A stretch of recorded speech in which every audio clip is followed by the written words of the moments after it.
And a real pleasure to welcome to the program Mike Howell, who is a senior advisor for the executive branch relations with Heritage and former DHS, Department of Homeland Security, Oversight Council. Mike, good to have you back on the program. Hey, great to be here. So it kind of amazes me that more Americans are not concerned about the presence of people in this country who have come to the country, they claim asylum, and they join criminal gangs. They engage in felonies. They engage in domestic violence. They batter spouses or girlfriends and commit other crimes that are dangerous to Americans. And yet it's taken this long to get a president and an administration actually in favor of stopping these people from simultaneously claiming asylum in our country. Tell me about tell my audience about the background to that. Yeah, so a lot of your listeners would be surprised to learn that up until this new rule that's going into effect soon, we let people claim asylum who had criminal records, who were accused of beating their wives, who were gangbangers. So the administration in this rule is doing something very common sense and saying, hey, if you're coming here under the asylum program, you can't have any of that in your record. And that makes sense because, Mike, I once had a producer, a young lady, who was not an American citizen. She was a green card, and her parents had come here from Canada some time ago, and she'd never become a citizen. And I kidded her about that from time to time and said, why don't you become a citizen?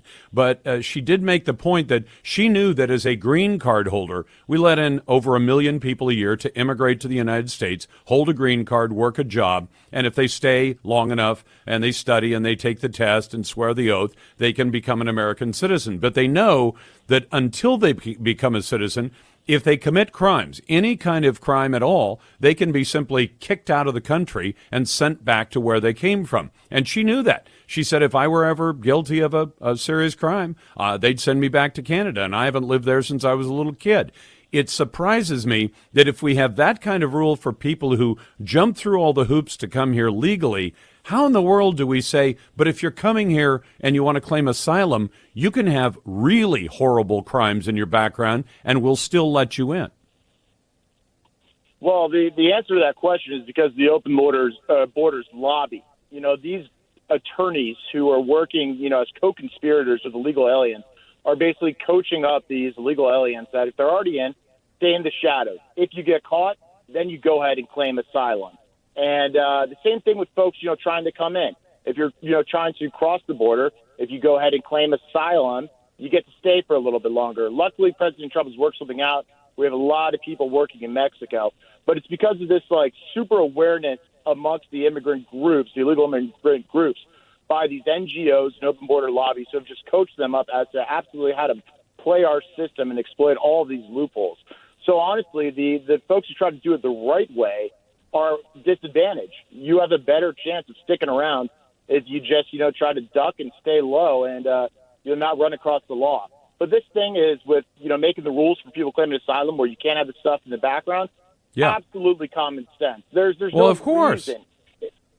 Yeah, and the whole point of asylum is, it's a special category that's supposed to be very particular. It's supposed to be for folks who are a member of a political organization, a religious group, something that the government is persecuting them over. And so it's designed in such a narrow and specific way, and they're just blowing it up for everyone else. So when you have someone actually trying to claim that legitimately, the courts are so backlogged that, those folks have to wait even longer. I mean, this claims they've exploded by 10 times. This is up to about 100K a couple of years ago, and that's up from about 10K, 10 years earlier. So this is just the Open Borders lobby beating us at our own game. And it's high time the president and others, stepped up, and I'm glad they did.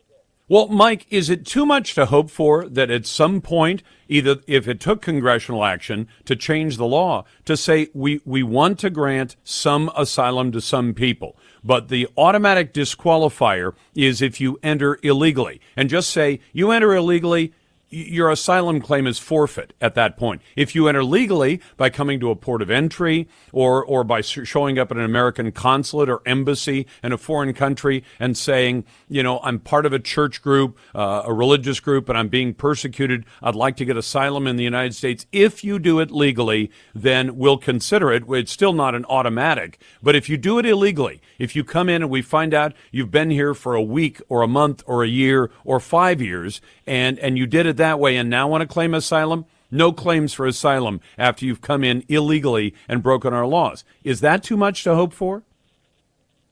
Unfortunately, I think it is. That's absolutely common sense. Right now, a lot of people who are already in illegally claim it what we call defensively, as the last-ditch effort to stay in the U.S.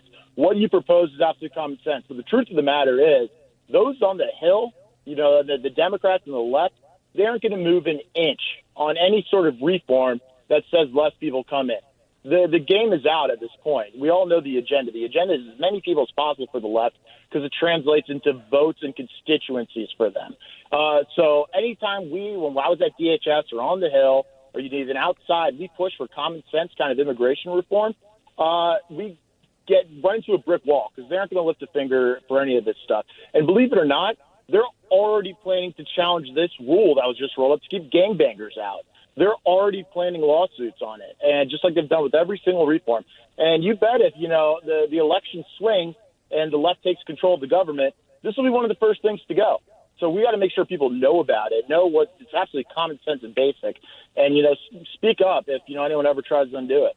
You know what, Mike? I mean, to some extent, I've told my friends and I've told callers to this show, they'll say, why is it we don't have these common sense things in place? And I say, because conservatives, for whatever reason, are really terrible at marketing their policies. And that's the only word I can think of that fits. That if you went out and told a group, if you had speakers go out, if you had people go on talk shows and say, listen, would you help somebody out who stole from you? And then when they got caught stealing, saying, but I need to feed my family, you'd say, well, if you'd come to me and said, my family's hungry, will you help me out? Most Americans are nice enough, they'd say, I'd be glad to. But if you've been stealing from me for the last year or 5 years or 10 years, and then you tell me, I want to use that as an excuse for having committed theft against you, most Americans would say, get out of my place. I want nothing to do with you because you didn't do it the right way. And it's not that hard to do it the right way. I mean, if somebody wants to leave Honduras or Guatemala, and do this long overland trip, 2,000 miles in some cases,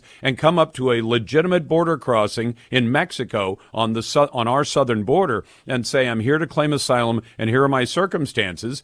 But that's not what they're doing. And it really insults the people who really do have a legitimate claim of asylum. I wish we could market that better and convince Americans, because what you just said, I know, is hitting ears out there with people saying, well, of course that's the way you do it.